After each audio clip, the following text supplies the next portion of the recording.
आदरणीय अध्यक्ष महोदय, हम सब के लिए और सभी देशवासियों के लिए इतना ही नहीं, विश्व के लोकतंत्र प्रेमी नागरिकों के लिए भी हमारे लिए ये बहुत ही गौरव का पल है। बड़े गर्व के साथ लोकतंत्र के उत्सव को मनाने का ये अवसर है।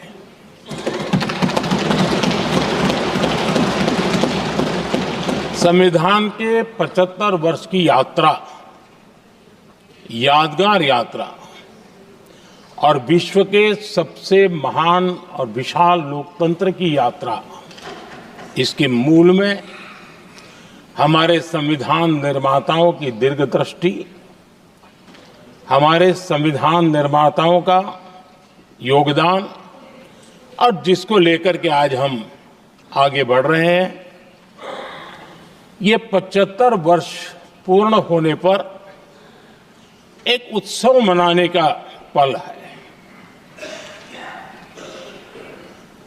मेरे लिए खुशी की बात है कि संसद भी इस उत्सव में शामिल होकर के अपनी भावनाओं को प्रकट कर रही है। मैं सभी माननीय सांसदों का आभार व्यक्त करता हूं कि जिन्होंने इस उत्सव के अंदर हिस्सा लिया। मैं उन सबका अभिनंदन करता हूं। आदरणीय अध्यक्ष जी, 75 वर्ष की उपलब्धि साधारण नहीं है, असाधारण है। और जब देश आजाद हुआ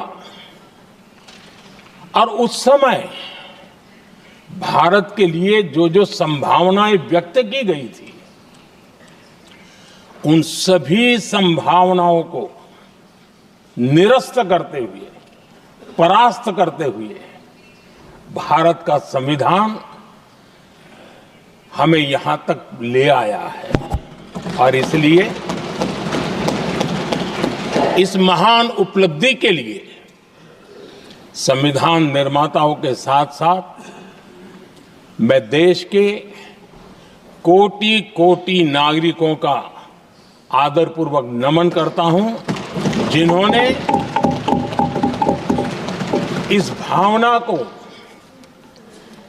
इस नई व्यवस्था को जी करके दिखाया है।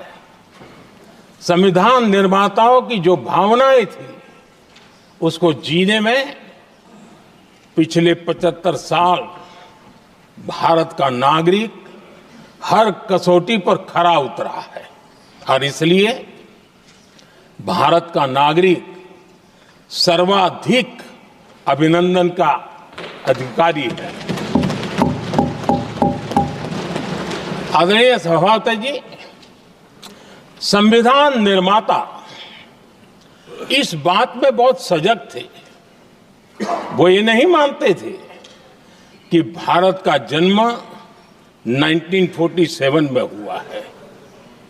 वो ये नहीं मानते थे कि भारत में लोकतंत्र 1950 से आ रहा है। वे मानते थे यहाँ की महान परंपरा को, महान संस्कृति को, महान विरासत को, हजारों साल की उस यात्रा को, उसके प्रति वो सजग थे। उनको इस बात का पूरा भान था। आदरणीय सभापति जी, भारत का लोकतंत्र, भारत का गणतांत्रिक अतीत बहुत ही समृद्ध रहा है, विश्व के लिए प्रेरक रहा है। और तभी तो भारत आज मदर ऑफ डेमोक्रेसी के रूप में जाना जाता है।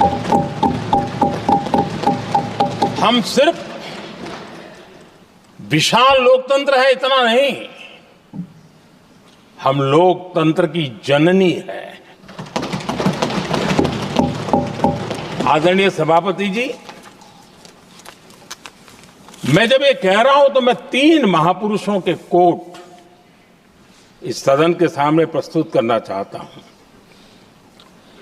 राजर्षि पुरुषोत्तम दास टंडन जी, मैं संविधान सभा के अंदर हुई चर्चा का उल्लेख कर रहा हूं। उन्होंने कहा था, सदियों के बाद हमारे देश में एक बार फिर ऐसी बैठक बुलाई गई है, यह हमारे मन में अपने गौरवशाली अतीत की याद दिलाती है, जब हम स्वतंत्र हुआ करते थे, जब सभाएं आयोजित की जाती थी जिसमें विद्वान लोग देश के महत्वपूर्ण मामलों पर चर्चा करने के लिए मिला करते थे। दूसरा कोट मैं पढ़ रहा हूं डॉक्टर राधाकृष्णन जी का। वे भी इस संविधान सभा के सदस्य थे। उन्होंने कहा था, इस महान राष्ट्र के लिए गणतांत्रिक व्यवस्था नई नहीं है, हमारे यहां ये इतिहास के शुरुआत से ही है। और तीसरा कोट मैं बाबा साहब आम्बेडकर का कह रहा हूं। बाबा साहब आम्बेडकर जी ने कहा था, ऐसा नहीं है कि भारत को पता नहीं था कि लोकतंत्र क्या होता है।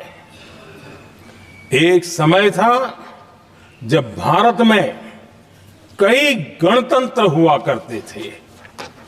आदरणीय सभापति जी, हमारे संविधान के निर्माण की प्रक्रिया में हमारी देश की नारी शक्ति ने संविधान को सशक्त करने में बहुत बड़ी भूमिका निभाई थी।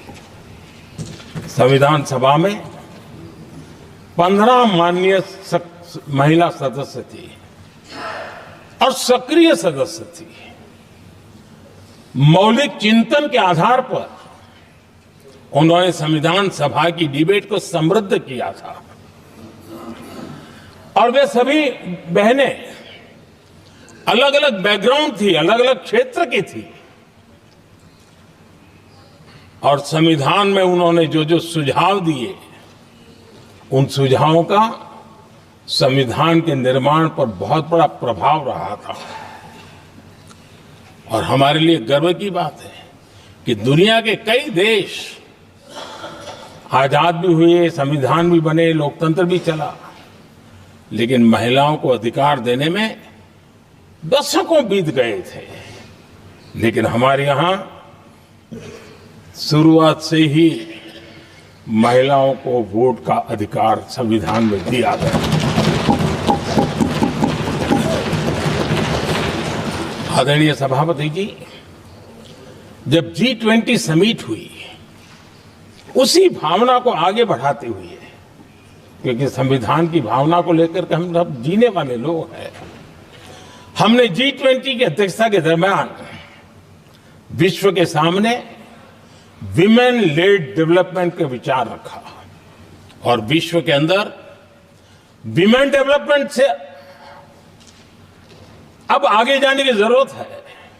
और इसलिए हमने विमेन लेड डेवलपमेंट की चर्चा को अंजाम दिया। इतना ही नहीं, हम सभी सांसदों ने मिलकर के एक स्वर से नारी शक्ति बंधन अधिनियम पारित करके हमारी महिला शक्ति को भारतीय लोकतंत्र में उनकी भागीदारी सुनिश्चित करने के लिए हम लोगों ने कदम उठाए। आदरणीय सभापति जी, आज हम देख रहे हैं हर बड़ी योजना के सेंटर में महिलाएं होती है। और ये जब संविधान के हम 75 वर्ष मना रहे हैं, ये संयोग है और अच्छा संयोग है कि भारत के राष्ट्रपति के पद पर एक आदिवासी महिला खड़ा है। ये हमारे संविधान की भावना की एक अभिव्यक्ति भी है।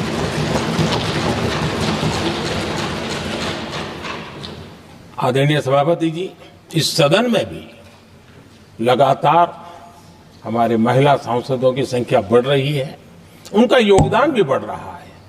मंत्रिपरिषद में भी उनका योगदान बढ़ रहा है।